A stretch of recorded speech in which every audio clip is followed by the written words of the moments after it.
So now we're talking about D for doable in the lawn.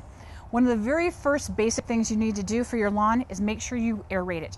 Whether you use your own stepping aerator or you hire someone to make sure that they complete the entire yard, make sure they get nice thick plugs. Maybe even pay them a little extra to not only go north-south but east-west. That aeration is well worth the money. And power raking, I'm not a fan. Me either. It does a lot more damage than it ever does good. After aerating the lawn, make sure you put down a good fertilizer. This will help strengthen and feed the lawn, making it more tolerant to deal with this drought. In addition, a product like Revive will help every ounce of water you put on the lawn be absorbed, helping you get through this drought season. And don't forget weeds. Oh, don't forget the weeds. Weeds can be a problem in the lawn during dry situations, and weeds steal water from the lawn. So a good quality product like Fertilome Weed Free Zone will take care of any spot treating you need to have done to get rid of those weeds and keep your lawn nice and green and healthy. And when we're talking about the drought, we're also making sure that you understand what all the rules and regulations truly are. Yeah, we downloaded all 3 pages of the Drought Rules from Denver Water's website. And I'll condense it down a little bit because it is a doable thing to do. 2 days a week with the water on the lawns. That's not difficult, but what is difficult is knowing how much water to put down.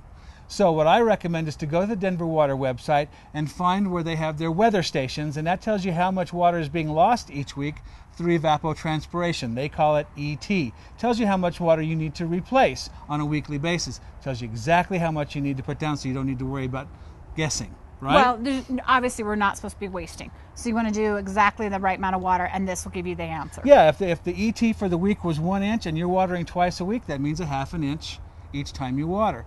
And for those of you who have sprinkler systems, or I guess even the hose draggers, I like the water in, let it soak, and then water again. So you could water in the morning on your water day, let it soak in, and then water again in the evening on your water day, so you're not watering between that 10 and 6 period. They don't want you watering then because that's when a lot of evaporation happens.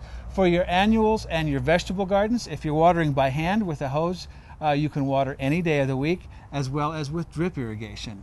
That's correct. Now trees and shrubs, still once again though, it's only on your watering days. And if you do have new plants going in, new trees, new shrubs going in, new sod going in, you can apply for an exemption. I believe it's a 30-day exemption. You can get that from the Denver Water website as well. To make sure you have all the correct information, especially if you don't have Denver Water, make sure you contact your local water department.